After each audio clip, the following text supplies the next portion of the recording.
महिलाओं और बच्चों का यौन शोषण बढ़ता जा रहा है, लोगों की आवाजों को बंद कर दिया जा रहा है। तो सबसे पहले माननीय सदस्य को मैं इस बात के बारे में अवगत करा दूं कि 2016 की तुलना में दहेज जैसी घटना के बारे में देखें कि आपकी महिलाओं की तरफ क्या सोच है और आपकी सरकार कितनी संवेदनशील है महिलाओं को लेकर। घरेलू हिंसा से पीड़ित महिला के लिए 181 की एक सर्विस है।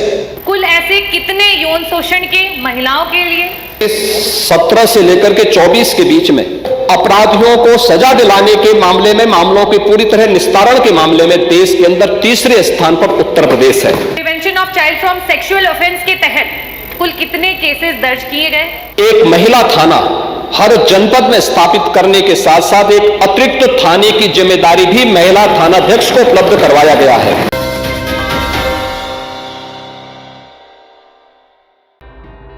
उत्तर प्रदेश विधानमंडल के मानसून सत्र में जहां पहले दिन सपा विधायक रागिनी सोनकर ने डिप्टी सीएम ब्रजेश पाठक पर सवालों की बौछार कर दी थी, वहीं मंगलवार को सत्र के दूसरे दिन सपा विधायक ने मुख्यमंत्री योगी आदित्यनाथ से उत्तर प्रदेश में महिलाओं और बच्चों के यौन शोषण को लेकर तीखे सवाल पूछ लिए। सपा विधायक रागिनी सोनकर ने एनसीआरबी आंकड़ों को हवाला देते हुए यूपी में बढ़ते महिला अपराध और यौन उत्पीड़न मामले को लेकर सदन में योगी सरकार को खूब जमकर घेरा।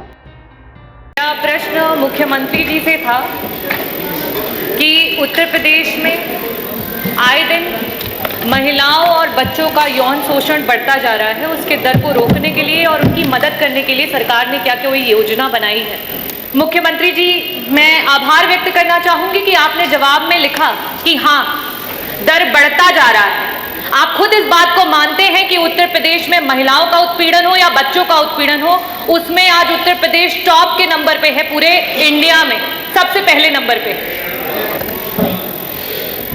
और हमारे सारे सभी सदस्य जब जब सदन में विभिन्न विभागों के सवाल उठाते हैं, मुद्दों को उठाते हैं, तो बार बार यही कहा जाता है कि अरे आपने क्या किया, आपने क्या किया, आपने क्या किया।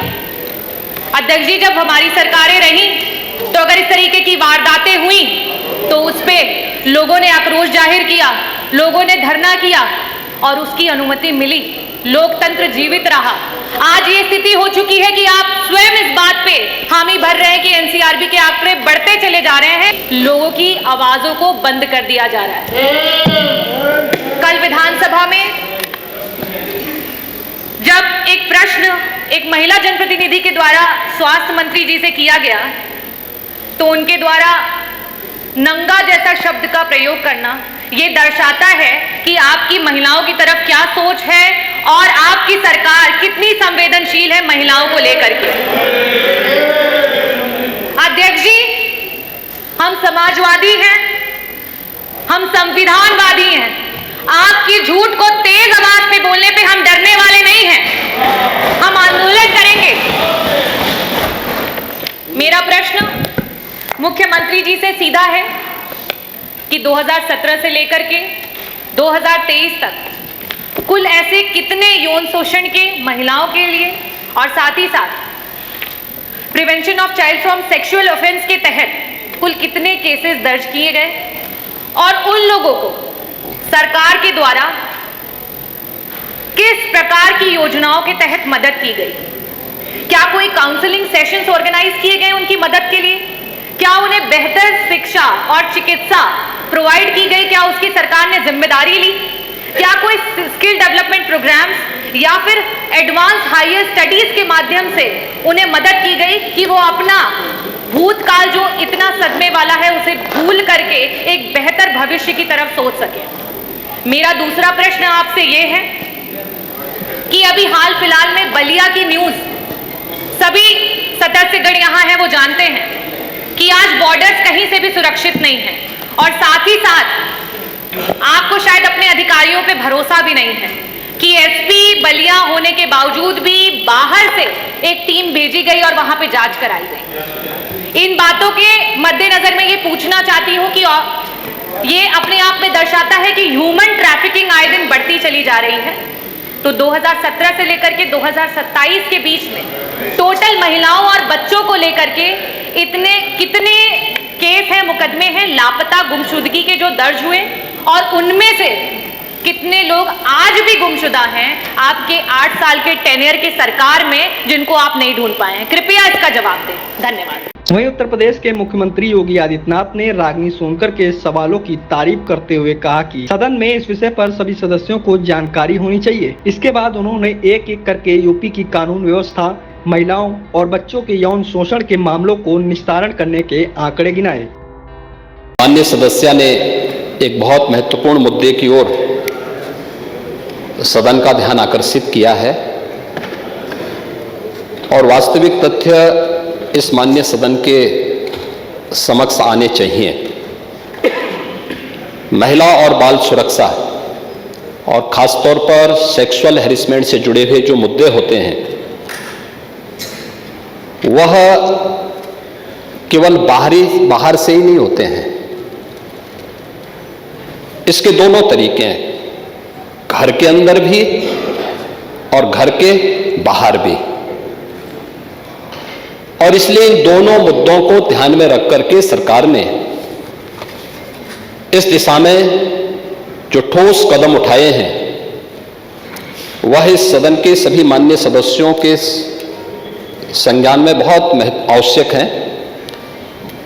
अगर मैं महिला संबंधी अपराध को, जिसमें घरेलू हिंसा से जुड़ी हुई जो या सेक्सुअल हैरेसमेंट से जुड़ी हुई जो मामले होते हैं, इन सब की तुलना करूं तो सबसे पहले माननीय सदस्य को मैं इस बात के बारे में अवगत करा दूं कि 2016 की तुलना में दहेज जैसी घटना के बारे में देखें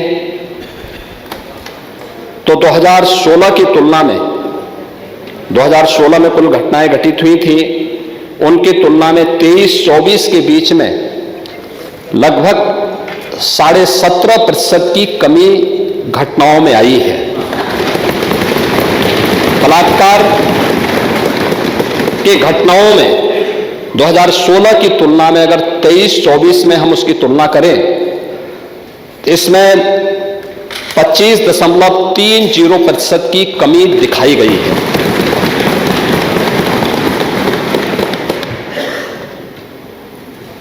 लेकिन अगर हम इन सभी बातों को ध्यान में रखें कि 17 से लेकर के 24 के बीच में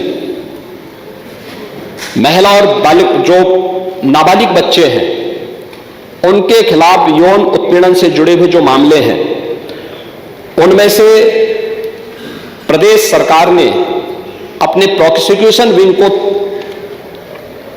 मजबूत करने का परिणाम सामने आया है। 24,402 प्रकरण में अभियुक्तों को अब तक सजा दिलाई जा चुकी है।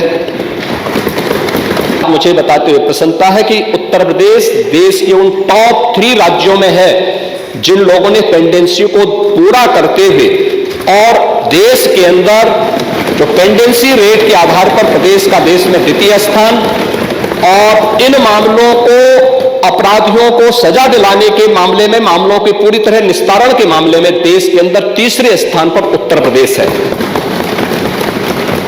महोदय, ई प्रोसिक्यूशन में उत्तर प्रदेश देश का सबसे बड़ा राज्य है, लेकिन ई प्रोसिक्यूशन प्रणाली को लागू करने वाला राज्य भी है, और इसमें देश के अंदर नंबर 1 स्थान पर यूपी का स्थान है।